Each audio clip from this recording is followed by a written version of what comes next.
सुबह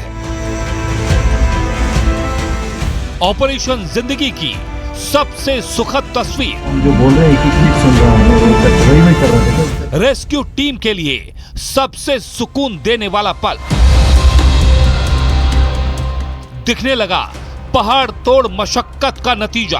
अगला probe mic के साथ डालेंगे। मिशन लाएगा रंग, फंसे लोग होंगे हमारे संग। रेस्क्यू टीम को हिंदुस्तान का सलाम।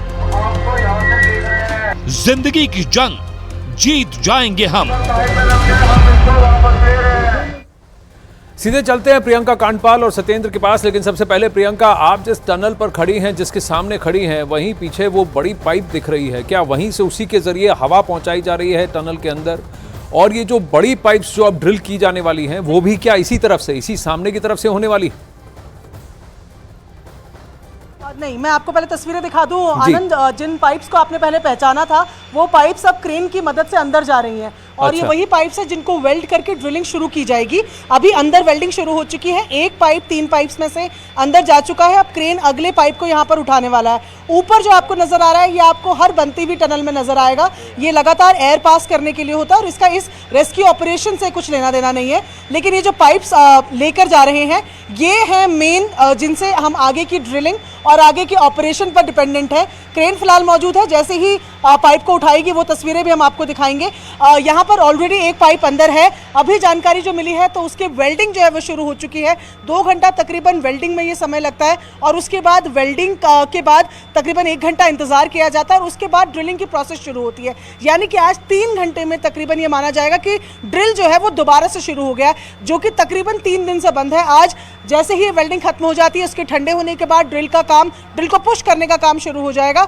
और उम्मीद यही कर रहे हैं कि आज रात तक शायद एक और पाइप जो है वो ड्रिल हो जाए। और इस एक पाइप के ड्रिल होने के साथ ही अभी तक जो हमारा 24 मीटर, जिसमें से 22 मीटर मलबे के अंदर है, 2 केवल बाहर है, तो ऐसे ही 6 और मीटर हम आगे बढ़ जाएंगे। यानी कि 60 में से अगर आज ये पूरा ड्रिल हो गया तो आधे रास्ते को आज हम रात को कवर कर लेंगे। मलबे तक हम उतना ड्रिल कर लेंगे। और ये पाइप जो नजर आ रही है, ये 900 mm की है। और ये जो पाइप है, इनको पूरा बिछाकर एक, आप मानिए, एक पाइप का टनल टाइप का ही बना लिया जाएगा। इससे जो तमाम मजदूर हैं वो घुटने के बल बैठकर या क्रॉल कर या लेट कर इनसे बाहर आएंगे।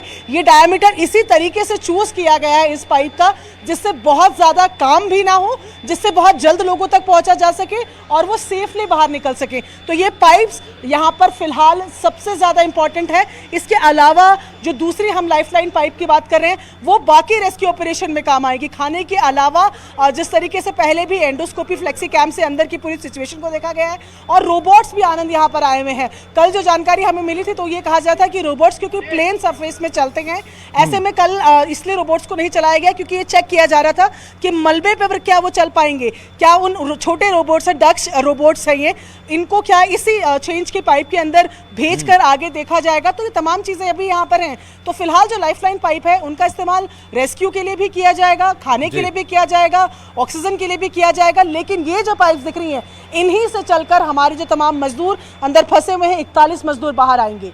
तो यानी कहीं ना कहीं आपको लग रहा है कि ये जो फ्रंट एंड से ड्रिलिंग की जा रही है और जो अप्रोच है, ये सबसे ज्यादा कारगर सिद्ध हो रहा है, या प्लॉजिबल अप्रोच जिसे कहा जाता है, तो वो हो सकता है। तो वर्टिकल ड्रिलिंग क्या रोकी जाएगी जब तक कि यहाँ पर कोई अड़चन नहीं आती? क्या अब मेन फोकस यहाँ फ्रंट एंड से है कि या दोनों एफर्ट्स साथ ही होने वाले हैं? देखिए, थोड़ी देर पहले ही हमारे जो इंटरनेशनल टनल एसोसिएशन के प्रेसिडेंट यहाँ पर स्पेशली बुलाए गए आनंद डेक्स, उनसे ये बात हुई थी और यही सवाल मैंने भी उनसे किया था कि जहाँ पर ऑलरेडी एक लाइफलाइन पाइप आ चुकी है और अब ड्रिलिंग का काम शुरू हो रहा है, तो क्या वर्टिकल ड्रिलिंग को होल्ड किया जाएगा? उनका कहना था कि 1-2 नहीं बल्कि 5 पॉइंट में हम एक साथ आगे बढ़ेंगे। ये सबसे छोटा रास्ता जरूर है, ये जो टनल का रास्ता आप देख रहे हैं, क्योंकि केवल 60 मीटर यहाँ पर पहुँचना है, जिसमें से 22 हम पहुँच भी चुके हैं। ऊपर से जो हम शुरू करेंगे आनंद, उसके लिए हमें 88 मीटर आना है, 88 मीटर्स आना है, वो और ज्यादा टाइम टेकिंग होगा। लेकिन फिर भी हम 5 के 5 मोर्चों से, एक जो सामने दिख रहा है, एक वर्टिकल लेफ्ट और राइट में हॉरिजॉन्टल, और एक पीछे जो टनल का जो दंडाल गांव है जहां पर ये टनल खुलती है, वहां भी काम शुरू हो गया, वहां से भी माइक्रो टनलिंग होनी है, जबकि वो सबसे दूर है। तो ऐसे में 5 मोर्चों पर काम हो रहा है कि कैसे भी बस लोगों को सुरक्षित बाहर निकाला जाए। जी, तो यानी लेकिन सबसे शॉर्टेस्ट ये 60 मीटर का है। प्रियंका जो अपडेट दे रही थी, जो आपने देखा 88 मीटर का हाई हाइट है ऊपर, और जैसे ही विजय ने ऊपर पैन किया तो आपने देखा सॉलिड रॉक है, एकदम पत्थर है वो।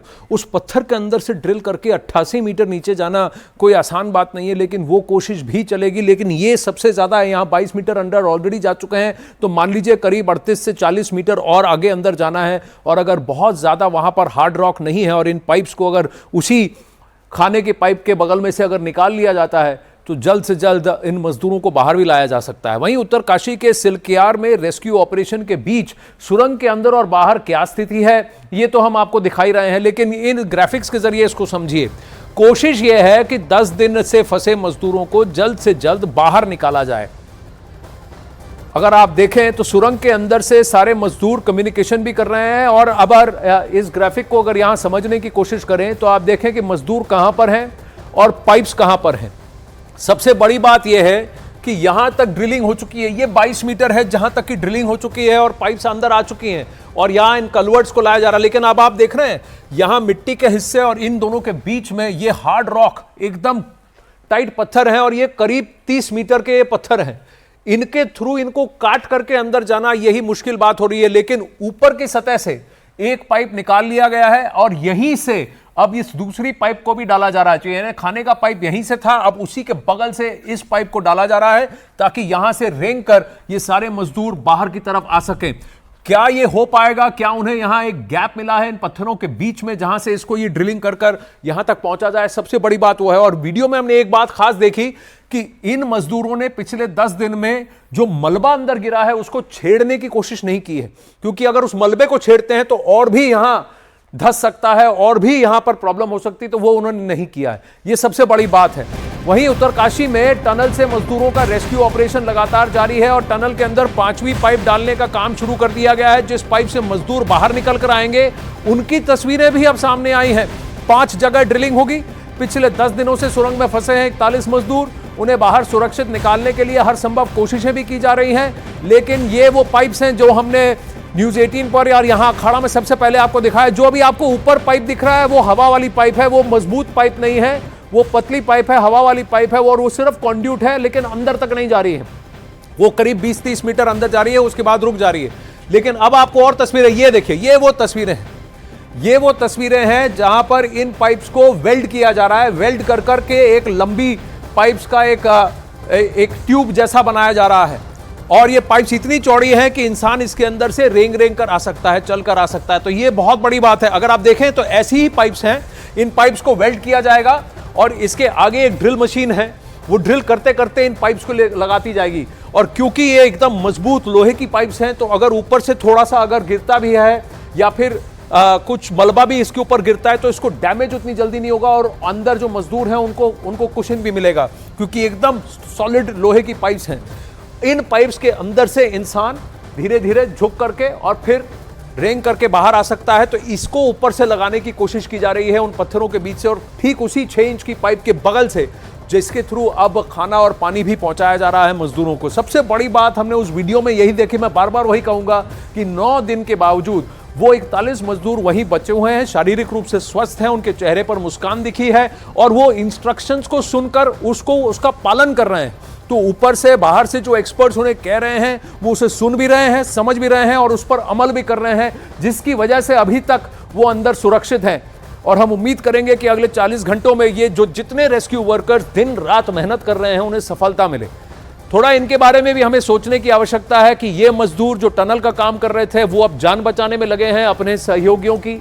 उनके साथ बीआरओ काम कर रही है, आर्मी की टीम पहुंची है, अंतर्राष्ट्रीय विशेषज्ञ पहुंचे हैं। हर कोई यही चाहता है कि उन 41 मजदूरों को सुरक्षित बाहर निकाल लिया जाए।